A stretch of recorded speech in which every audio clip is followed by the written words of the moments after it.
తెలంగాణలో next CM అయ్యే అవకాశం కేటీఆర్కు ఉందా, హరీష్ రావుకు ఉందా? అది మనం చెప్పడానికి వీలేదు. ఎందుకంటే అధిష్టానము పెద్దలు కేసీఆర్ గారు ఉన్నారు. కేసీఆర్ గారే ఉన్నంతసేపు కేసీఆర్ గారి నాయకత్వం, కేసీఆర్ గారే ముఖ్యమంత్రిగా ఉండాలని ప్రజలందరూ కోరుకుంటున్నారు. అనేక సందర్భాల్లో హరీష్ రావు గారు, కేటీఆర్ గారు కూడా కేసీఆర్ గారే ముఖ్యమంత్రిగా ఉంటారు అనేది వస్తున్నది. సో ఇప్పుడు ఆ ప్రశ్న ఉద్భవించదు. ఎందుకంటే కేసీఆర్ గారు ఉన్నంతసేపు వీళ్ళిద్దరి గురించి ఆలోచించే ప్రసక్తి లేదు. ఎందుకంటే ఇప్పుడు ప్రతిపక్షంలో ఉన్నాం, 4 ఏళ్ళు పోరాటం చేయాల్సి ఉన్నది. అప్పటి పరిస్థితుల్లో అప్పుడు ఎట్లుంటాయో చూసి దాన్ని బట్టి కేసీఆర్ గారు నిర్ణయం తీసుకుంటారు. కవిత గారి గురించి సార్, లాస్ట్ కవిత మహిళగా జాగృతి స్థాపించి 2008 నుండి ఒక మంచి మహిళ నాయకురాలిగా ఎదిగింది.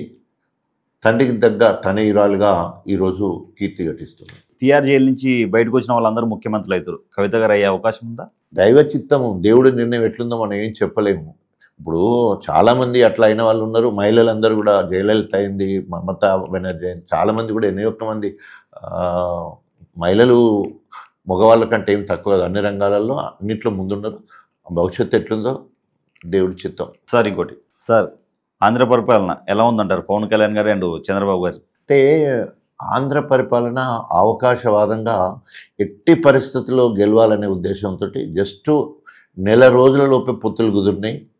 సో అప్పటి వరకు బద్ధశత్రులుగా ఉన్న పవన్ కళ్యాణ్, చంద్రబాబు నాయుడు వాళ్ళకు అంతే ధీటుగా బీజేపీకి సంబంధించిన వాళ్ళు కూడా ఉండే. కానీ ఎక్కడి వరకు పోయిన ఎప్పుడైతే చంద్రబాబు నాయుడును అరెస్ట్ చేసి జైలుకు పంపించారో అప్పటి నుంచి మెల్లిమెల్లిగా 600 అధికారంలోకి రావాలి, సర్వం ఒడ్డైనా అని చెప్పేసి బాగా వర్కౌట్ చేయడం. దాంట్లో పవన్ కళ్యాణ్ కూడా చాలా అగ్రెసివ్గా ప్రజల్లోకి వెళ్ళిండు, ఒక హీరోలాగా బాగా పోయాడు.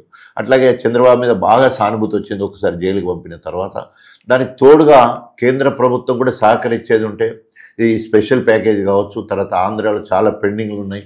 సో అవన్నీ కూడా రావాలనేది ఉంటే, పోలవరం ప్రాజెక్టు కావచ్చు, ఇట్లాంటివన్నీ రావాలనేది ఉంటే తప్పకుండా బీజేపీతో కలిసి ఎన్డీఏ ఏర్పడాలని చెప్పేసి అది జాయిన్ అయింది. దానివల్ల చంద్రబాబు నాయుడికి ఎంత ఉపయోగపడ్డదో దానికి 10 రెట్లు మోడీకి ఉపయోగపడ్డది. ఎందుకంటే చంద్రబాబుకి సంబంధించిన ఆ 21 సీట్లు కనుక లేకపోయేది ఉంటే, వాళ్ళు గెలిచిన సీట్లు కనుక లేకపోతే ఎన్డీఏ ప్రభుత్వానికి ముప్పు ఏర్పడే పరిస్థితి ఉండే. వాళ్ళే కనుక యూపీఏ కనుక పోయేది ఉంటే అంటే ముందుగా పొత్తు ఏర్పడకుండా ఇక్కడ అక్కడ ఆంధ్ర తెలుగు భాష మాట్లాడే 2 రాష్ట్రాలు కనుక ఇక్కడ వాళ్ళు కనుక కాంగ్రెస్ సపోర్ట్ అయ్యేది ఉంటే ఆటోమేటిక్గా ఇండియా కూటమికి మరి అధికారం వచ్చే పరిస్థితి. కేంద్రంలో కీలకం అయిపోయారు చంద్రబాబు. 100% కీలకం అయిపోయాడు.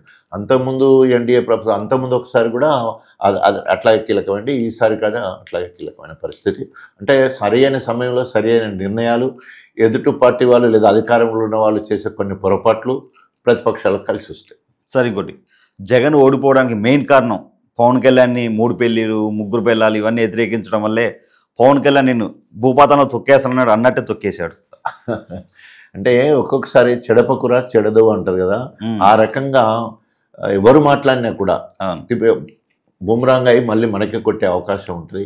సో ఆ రకంగా ఒకరి విజయానికి అనేక కారణం ఎట్లయితే ఒకరి అపజయానికి కూడా అనేక కారణాలు ఉంటాయి. అట్లా కర్ణుడు అపజయానికి అనేక కారణాలు అంటారు కదా, అట్లాగే కొన్ని మంచి పనులు చేసినా కూడా కర్ణుడు చాలా మంచివాడు అని పేరు ఉంటుంది, కానీ మళ్ళీ ఆఖరికి చావాల్సి వస్తుంది పాండవుల చేతిలో.